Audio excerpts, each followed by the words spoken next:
Recently went on a turkey hunt in Wisconsin. Didn't kill anything, but I learned a lot, and this is a video about what I learned. Lesson number one is definitely be more strategic when setting up on a roosted turkey. Both evenings that I was on this property, I ended up getting birds roosted, and always felt like I had a decent plan coming in to the next morning to get set up nicely on those birds. But it just seemed like I kept screwing it up and I wasn't in that perfect spot. There's only been a handful of times since I started turkey hunting that I've actually set up on birds in the mornings that I had roosted. And it's kind of a new thing for me that I'm trying to figure out. The first morning I was probably overly aggressive and I set up too close to the bird and he saw me coming in. And then when they got down, they actually circled around me out in the field to where I couldn't get a shot at them. The second morning, I was a little bit too timid, ended up setting too far back from the birds, and they just didn't come my direction. Whereas if I would have got aggressive and tried to get in between them and the fields, I'd had a better chance of, getting a shot at that tom that was roosted not very far from me. Just didn't think it through the setup all the way. It is a little tough when you're trying to set up on a bird that you didn't physically see go up into a tree and you're not real familiar with the property you're hunting. This was literally the first time I stepped foot on this property. So, although it was a mistake, it was kind of an honest mistake that would have been hard to pinpoint exactly where I should be sitting for those birds to get down and walk by me on the roost. Lesson number 2. I need to wait another 15 to 30 minutes on each of my setups before I start moving. And I knew this. I know this rule. Everybody says this rule. But I didn't do it in one particular case, and it cost me a turkey. Midday, I struck up a gobbler about 11 o'clock, and when I struck him up, I was kind of on the opposite ridge he was in. And when he gobbled, he sounded fairly far away. So I made a move down the ridge to kind of get closer to where he was. I called again, and when he gobbled again, he sounded even farther away. I moved further down the ridge a bit, probably another 100 yards, and I sat there and set up. And I was set up in an area where the bottom of the ridge was really super thick. So I got to an area in the ridge where it was open, where I think a turkey would most feel comfortable to come from one ridge to the next. And that's exactly where I was set up at. But when he gobbled again, he still sounded pretty far away. And at the bottom of the ridge, there was a fairly decent-sized creek, and I thought maybe that turkey don't want to cross that creek. I know they do weird things like that sometimes where they get things in their head and they won't want to cross it, like a fence or a creek or a log or just stupid stuff like that, which I've never understood. The dang things can fly. I don't see why it's such a big deal to hop over something. Anyway, I decided to run down to the bottom of the ridge and cross the creek. And as I crossed the creek, I looked up and that gobbler was walking straight to me. He'd kind of shut up and I thought he was getting farther away. In reality, what was happening was when I first heard him gobble, he was up on top of the ridge and I could hear him plain as day.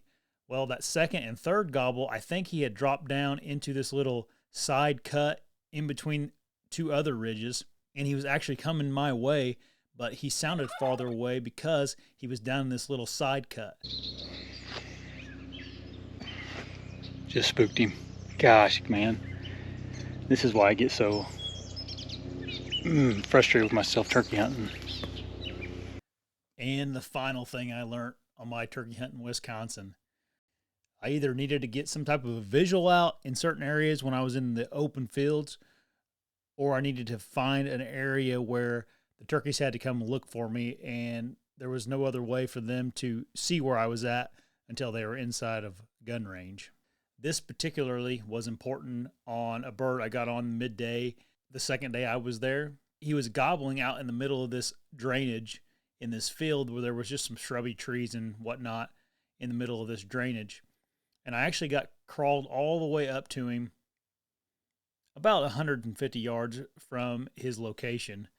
And when I was sitting against this tree, he couldn't see me because he was behind some shrubby bushes, and I really couldn't see him. I could just hear him gobbling from time to time. After I sat there for about 3 or 4 minutes, 2 hens walked into my view to the left and then kind of just walked out into the world. And that gobbler just kind of stayed there in that drainage and never moved. I think I had called a little bit before I had snuck in there, so he was a little bit interested in what's going on over there on the edge of the drainage where I was calling from. Those hens probably were trying to pull him away from my calling, and he just wasn't convinced to leave enough to follow those 2 hens away from my location, which was a really good scenario that I was in there. But he must have been a smart old gobbler, because he ended up getting into a high spot on that drainage and just paced back and forth, kind of looking my way.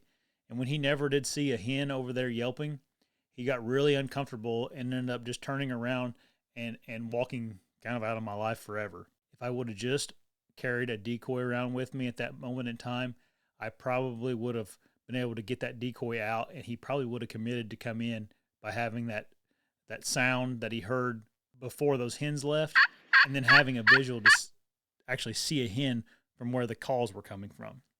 I have no way of really knowing if he would have came in, but I really wish I had a hen decoy at that particular moment in time.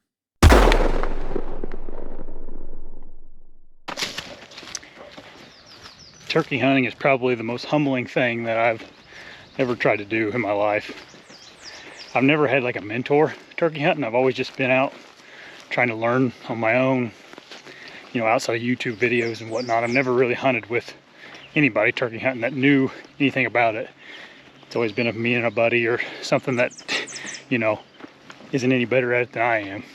So I don't have that like vast experiences with, proficient turkey hunters like I did growing up deer hunting, where I had my dad, my grandpa, my uncles all kind of tell me, hey, stay put.